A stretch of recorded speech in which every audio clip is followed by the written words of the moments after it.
ओम नमः शिवाय। शिवजी सदा सहाय। ओम नमः शिवाय। गुरु जी सदा सहाय। रुद्र संहिता के पार्वती खंड का 7वां और 8वां अध्याय। पार्वती का नामकरण और विद्याध्ययन। नारद का हिमवान के यहाँ जाना, पार्वती का हाथ देखकर भावी फल बताना, चिंतित हुए हिमवान को आश्वासन दे पार्वती का विवाह शिवजी के साथ करने को कहना और उनके संदेह का निवारण करना। ब्रह्मा जी कहते हैं, नारद मैना के सामने महातेजस्विनी कन्या होकर लौकिक गति का आश्रय ले वह रोने लगी। उसका मनोहर रुदन सुनकर घर की सभी स्त्रियां हर्ष से खिल उठीं और बड़े वेग से प्रसन्नता पूर्वक वहां आ पहुंची। नील कमल दल के समान श्याम कांति वाली उस परम तेजस्विनी और मनोरम कन्या को देखकर गिरिराज हिमालय अतिशय आनंद में निमग्न हो गए। तदनंतर सुंदर मुहूर्त में मुनियों के साथ हिमवान ने अपनी पुत्री के काली आदि सुखदायक नाम रखे। देवी शिवा गिरिराज के भवन में दिनों दिन बढ़ने लगी, ठीक उसी तरह जैसे वर्ष के समय में गंगा जी की जल राशि और शरद ऋतु के शुक्ल पक्ष में चांदनी बढ़ती है। सुशीलता आदि गुणों से संयुक्त तथा बंधुजनों को प्यारी उस कन्या को कुटुंब के लोग अपने कुल के अनुरूप पार्वती नाम से पुकारने लगे। माता ने कालिका को उमा अरि तपस्या मत कर कहकर तप करने से रोका था। मुने इसीलिए वह सुंदर मुख वाली गिरिजा नंदिनी आगे चलकर लोक में उमा के नाम से विख्यात हो गई। नारद तदनंतर जब विद्या के उपदेश का समय आया, तब शिवा देवी अपने चित्त को एकाग्र करके बड़ी प्रसन्नता के साथ श्रेष्ठ गुरु से विद्या पढ़ने लगी। पूर्व जन्म की सारी विद्याएं उन्हें उसी तरह प्राप्त हो गई जैसे शरत काल में हंसों की पात अपने आप स्वर्गंगा के तट पर पहुंच जाती हैं और रात्रि में अपना प्रकाश स्वतः मोह सिद्धियों को प्राप्त हो जाता है।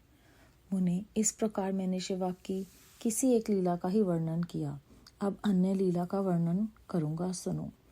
एक समय की बात है, तुम भगवान शिव की प्रेरणा से प्रसन्नता पूर्वक हिमाचल के घर गए। मुने तुम शिव तत्व के ज्ञाता और उनकी लीला के जानकारों में श्रेष्ठ हो। नारद गिरिराज हिमालय ने तुम्हें घर पर आया देख प्रणाम करके तुम्हारी पूजा की और अपनी पुत्री को बुलाकर उससे तुम्हारे चरणों में प्रणाम करवाया। मुनीश्वर फिर स्वयं ही तुम्हें नमस्कार करके हिमाचल ने अपने सौभाग्य की सराहना की और अत्यंत मस्तक झुका हाथ जोड़कर तुमसे कहा।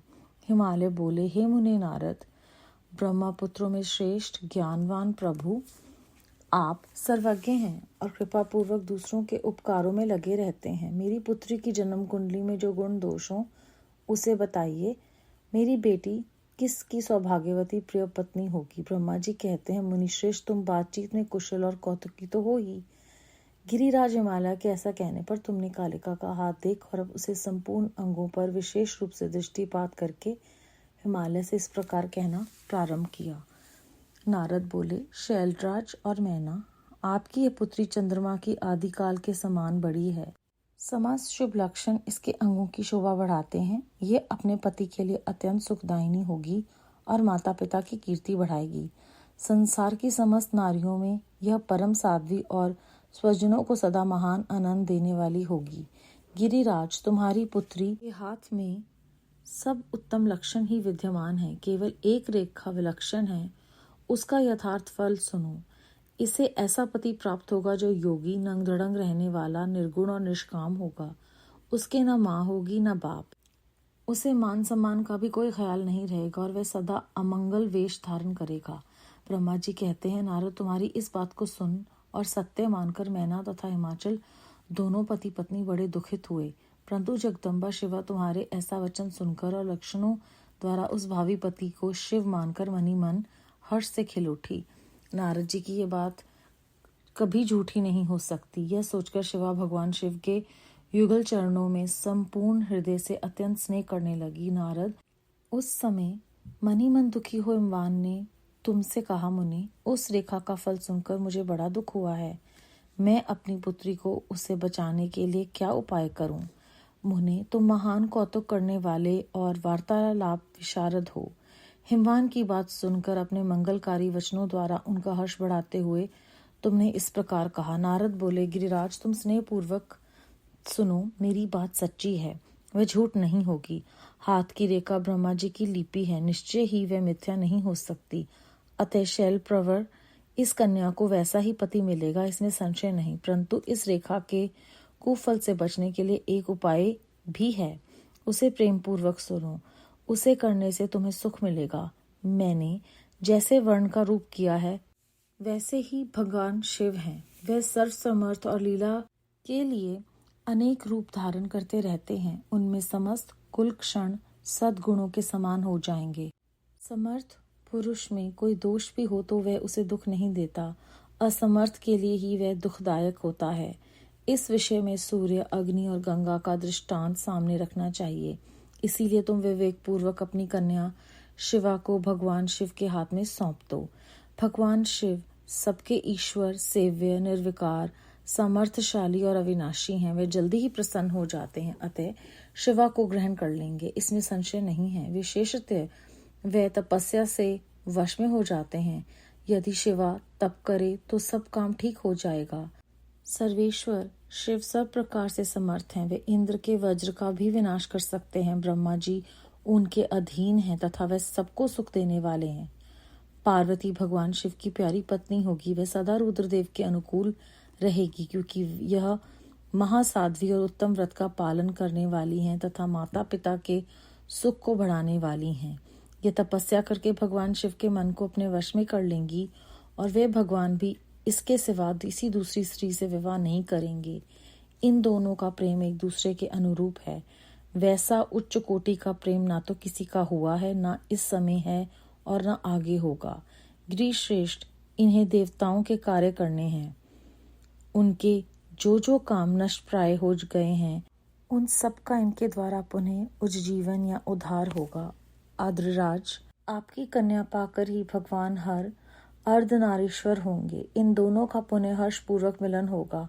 आपकी ये पुत्री अपनी तपस्या के प्रभाव से सर्वेश्वर महेश्वर को संतुष्ट करके उनके शरीर के आधे भाग को भी अपने अधिकार में ले लेंगी, उनका अर्धांग बन जाएंगी। गिरिश्रेष्ठ, तुम्हें अपनी यह कन्या भगवान शिव के सिवा दूसरे किसी को नहीं देनी चाहिए।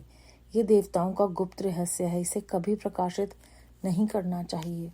हिमालय ने कहा, ज्ञानी मुनि नारद, मैं आपको एक बात बता रहा हूँ, उसे प्रेम पूर्वक सुनिए और आनंद का अनुभव कीजिए। सुना जाता है कि महादेव जी सब प्रकार की आसक्तियों का त्याग करके अपने मन को संयम में रखते हुए नित्य तपस्या करते हैं। देवताओं की भी दृष्टि में नहीं आते।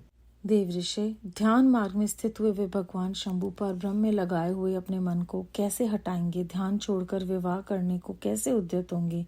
इस विषय में मुझे महान संदेह है। दीपक की लौ के समान प्रकाशमान अविनाशी प्रकृति से परे निर्विकार, निर्गुण, सगुण, निर्विशेष और निर्ही जो परब्रह्म है, वही उनका अपना सदाशिव नामक स्वरूप है। अतः वे उसी का सर्वत्र साक्षात्कार करते हैं। किसी भैया अनात्मा वस्तु पर दृष्टि नहीं डालते। मुने, यहाँ आए हुए किन्नरों के मुख से उनके विषय में नित ऐसी ही बात सुनी जाती है। क्या वह बात मिथ्या ही है? विशेषतः ये बात भी सुनने में आती है कि भगवान हर ने पूर्व काल में सती के समक्ष एक प्रतिज्ञा की थी। उन्होंने कहा था, दक्ष कुमारी प्यारी सती, मैं तुम्हारे सिवा दूसरी किसी स्त्री का अपनी पत्नी बनाने के लिए न वर्ण करूंगा न ग्रहण। ये मैं तुमसे सत्य कहता हूँ। इस प्रकार सती के साथ उन्होंने पहले ही प्रतिज्ञा कर ली है। अब सती के मर जाने पर वह दूसरी किसी स्त्री को कैसे ग्रहण करेंगे? यह सुनकर तुम, नारद ने कहा, महामते गिरिराज, इस विषय में तुम्हें चिंता नहीं करनी चाहिए। तुम्हारी ये पुत्री काली ही पूर्व काल में दक्ष कन्या सती हुई थी। उस समय इसी का सदा सर्व मंगलदायी सती नाम था। वे सती दक्ष कन्या होकर रुद्र की प्यारी पत्नी हुई थी। उन्होंने पिता के यज्ञ में अनादर पाकर तथा भगवान शिव का भी अपमान हुआ देख क्रोध पूर्वक अपने शरीर को त्याग दिया था। वे ही सती फिर तुम्हारे घर में उत्पन्न हुई हैं। तुम्हारी पुत्री साक्षात जगदम्बा शिवा हैं। यह पार्वती भगवान हर की पत्नी होंगी, इसमें संशय नहीं है। नारद, ये सब बातें तुमने हिमवान को विस्तार पूर्वक बताई। पार्वती का वह पूर्व स्वरूप और चरित्र प्रीति को बढ़ाने वाला है। काली के उस संपूर्ण पूर्ववृत्तांत को तुम्हारे मुख से सुनकर हिमवान अपनी पत्नी और पुत्र के साथ तत्काल संदेह रहित हो गए। इसी तरह तुम्हारे मुख से अपनी उस पूर्व कथा को सुनकर काली ने लज्जा के मारे मस्तक झुका लिया और उसके मुख पर मंद मुस्कान की प्रभा फैल गई। गिरिराज हिमालय पार्वती के उस चरित्र को सुनकर उसके माथे पर हाथ फेरने लगे और मस्तक सूंघ कर उसे अपने आसन के पास ही बिठा लिया। नारद, इसके पश्चात तुम उसी क्षण प्रसन्नता पूर्वक स्वर्गलोक को चले गए और गिरिराज हिमवान भी मन ही मन मनोहर आनंद से युक्त हो अपनी सर्व संपत्तिशाली भवन में प्रविष्ट हो गए। अध्याय 7 और 8 समाप्त। इस अध्याय में हमने जाना कि पार्वती देवी के सुंदर रुदन से सारी स्त्रियां खुशी खुशी खिल उठी और सब जगह प्रसन्नता फैल गई। और गंगा जी जिस प्रकार वर्षा में बढ़ती हैं, उनकी जल राशि बढ़ती है, और जिस तरह शरद ऋतु के शुक्ल पक्ष में चांदनी बढ़ती है, उसकी तुलना की गई है कि किस प्रकार देवी शिवा भी बड़ी होने लगी और अपनी उन्होंने शिक्षा ग्रहण की जिस प्रकार उन्होंने पिछले जन्म में की थी। और ये एक पहलू है जो ब्रह्मा जी सुनाते हैं। फिर वो कहते हैं कि जब आप वहाँ गए, हिमवान ने आपको कहा कि आप पार्वती देवी जी का हाथ देखकर उनका भविष्य बताइए, तो जिस बात से हिमवान और उनकी माता मेनका थोड़ी से व्याकुल और दुखी हो गए, वही बात सुनकर पार्वती जी खुश हो गई, क्योंकि उन्होंने जान लिया कि शिव जी ही मेरे पति होंगे। तो यहाँ पर ये दूसरा लक्षण जो है वो ब्रह्मा जी बताते हैं कि किस प्रकार सर्वव्यापी माता जानती हैं कि वो कौन है।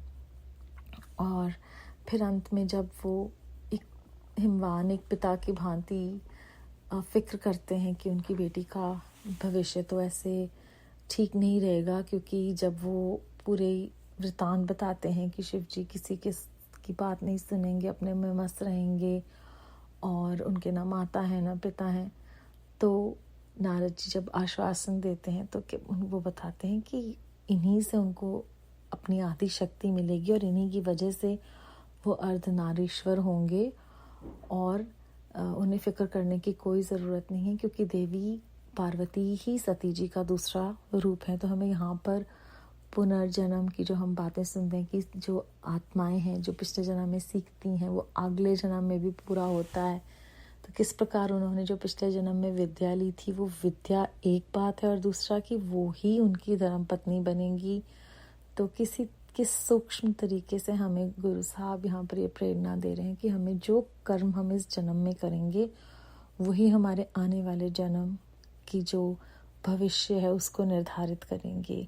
जब सारी बातें सुन ली माता पिता ने, उनको पूर्ण रूप से आश्वासन मिल गया कि वो शिव जी की पत्नी बनेंगी, तो उन्हें तसल्ली हुई और उनकी वह बढ़ाई सुनकर, अपनी बेटी के बारे में जानकर हिमवान ने उन्हें अपने पास ही आसन पर बिठा लिया और उनको स्नेह दिया। इसके बाद नारद जी स्वर्गलोक में चले गए। हिमवान मन ही मन प्रसन्न होकर आनंद की अनुभूति करते हुए अपने भय महल में वापस चले गए। बेहद शुक्राना गुरु जी महाराज। ओम नमः शिवाय। शिव जी सदा सहाय। ओम नमः शिवाय। गुरु जी सदा सहाय।